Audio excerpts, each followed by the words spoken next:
Sidang terakhir kasus Bantal Harvest digelar di Pengadilan Negeri Kota Pasuruan pada tanggal 30 Januari 2025. Berikut adalah wawancara hasil sidang dengan pengacara hukum, dengan terdakwa, dan dengan Asurban, Asosiasi Kasur dan Bantal yang mengawal kasus ini. Putusannya bahwa tetap dinyatakan bersalah tetapi tidak dipidana dengan denda 50 juta. Artinya ini apa, Bang? Ya, alhamdulillah ya. Zulfi Satria. Alhamdulillah hari ini kita sama-sama sudah mendengarkan putusan majelis hakim.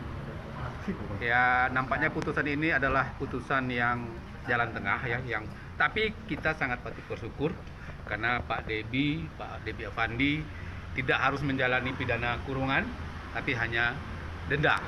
Dan dalam putusannya tadi hakim juga menyampaikan pertimbangan kesalahan Pak Debi lebih kepada administratif, bukan kesalahan pidana berat seperti hakim sampaikan tadi, dan hakim mengabaikan tuntutan jaksa dan berpegang sendiri kepada kebijakannya, yaitu hanya menghukum denda. Sisi positif yang harus kita ambil adalah supaya para teman-teman pelaku UMKM tetap memperhatikan unsur administratif ini, ya, walaupun tidak pidana berat, walaupun tidak berefek kurungan, tapi berefek pada denda. Itu jalan tengah yang cukup bagus sih ya dari hakim ya, mengingatkan kita untuk tetap berhati-hati, tetapi juga tidak menganggap ini sebagai pidana berat. Dan alhamdulillah, walaupun begitu kita akan tetap memanfaatkan hak kita untuk pikir-pikir selama 7 hari apakah menerima atau menolak putusan ini. Apa keputusan kira-kira? Kita belum bisa pastikan ya, karena kita harus komunikasi dengan majelis hukum. Tapi kalau mengingat apa yang kita harapkan, yaitu Pak Debi tidak dinyatakan salah secara pidana, secara berat begitu, dan juga tidak harus menjalani hukuman penjara, ini adalah suatu keputusan yang sangat baik dan sangat layak untuk kita terima. Tetapi saya belum bisa pastikan hari ini. Masih dipikir dalam Masih 7 hari. Kita punya hak 7 hari dan itu kita akan manfaatkan. Kalau kelanjutan kasusnya seperti apa, Bang? Katanya Harvest yang sekarang sudah dimiliki dari Andre Wongso akan melakukan upaya perdata terhadap Harvest Luxury. Ya, ini dia. Tanpa sengaja tadi salah satu amar putusan hakim bahwa memang ada unsur persamaan pada pokoknya, itu justru akan memperkuat kita di pengadilan perdata. Karena yang kita gugat di perdata adalah persamaan pada pokoknya ini.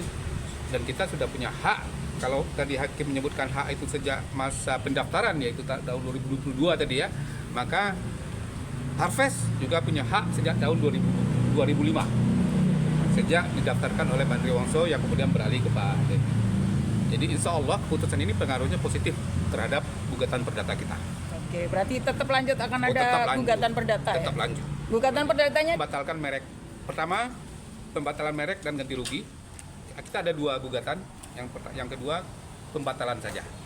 Karena 2. Iya, alhamdulillah positifnya sih ini bukan administratif ya, jadi saya dalam posisi tidak melakukan kejahatan kriminal, pencuri atau apapun lah. Nah, stigma ini kan sangat memberatkan kami UMKM, di mana orang yang tidak punya merek ini disebut kriminal gitu, padahal belum tentu bisa seperti itu. Terima kasih semua sudah mendukung, semua sudah datang, karena satu moral yang kita perjuangkan, jangan lagi ada korban yang ketiga ya, jangan lagi ada korban yang ketiga bagi pelaku-pelaku UMKM, karena harusnya usaha ini harusnya saling menghidupi, bukan saling menghancurkan ya. Ini kan sebenarnya bisa dibicarakan dari awal gitu, karena penggugat tidak mau tuntutannya terlalu besar, ya apa daya kita akan sebagai UMKM. intinya lega, tidak dianggap penjahat gitu ya. Iya, seperti itu. Oke. Alhamdulillahirrahmanirrahim ya. Yang pertama saya syukuri nggak ditahan dulu. Itu dulu yang tidak ditahan dulu. Tapi kita masih memperjuangkan. Kita masih yang menjadi tanda tanya besar bagi saya itu adalah penasaran saya hakinya itu bagaimana bisa meloloskan. Yang saat ini masih belum terjawab dengan ternyata. Jadi harapan saya pelaporan penasaran sampai dengan sekarang itu tanda tanya besar. Kok bisa saya ditolak sedangkan orang lain di ACC, itu yang masih menjadi perasaan saya. Artinya buat Asurban putusan ini keadilan lah ya, udah keadilan. Jadi bukan pidana kan ya, menurut saya Bukan pidana. Bukan pidana, tadi perdata, tadi asas first to fail tadi. Memang akhirnya seimbang lah saya kira seperti itu. Oke. Untuk saya kepada Mas Devi ya sudahlah, cukup. Kita kembalikan lagi kuasa hukum sih. Kita cukup sampai sekian lah. Kita produktif lagi untuk produksi, mengembangkan usahanya. Lagian kayak Harvest sudah kita pegang lagi. Nomor satu pembelajaran tentang legalitas usaha termasuk merek, itu pembelajaran bagi kita semua, pembelajaran sangat berharga sekali. Saya himbau kepada teman-teman yang punya merek, punya usaha, legalitasnya dilengkapi sesuai peraturan yang ada di Indonesia ini. Kami akan tetap solid bersama Asosiasi Asurban. Oke. Menurut kami pada intinya dari Asosiasi Asurban ini perlahan-lahan akan kami lengkapi perizinan, baik itu perizinan perizinan merek dan lain-lain. Makanya semuanya. Berjuang sampai benar. Dari persidangan Harvest yang pamungkas ke-20 hari ini adalah sidang putusan. Kita dengan Ketua Asurban yang sampai hari ini, sampai sidang putusan terus mengawal kasus ini. Pak Yani, kira-kira dari Asurban, kasus ini menjadi akhir atau seperti apa?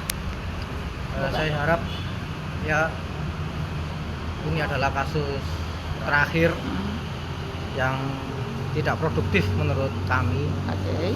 Secara waktu dan uang pasti semua akan terkuras, tenaga juga.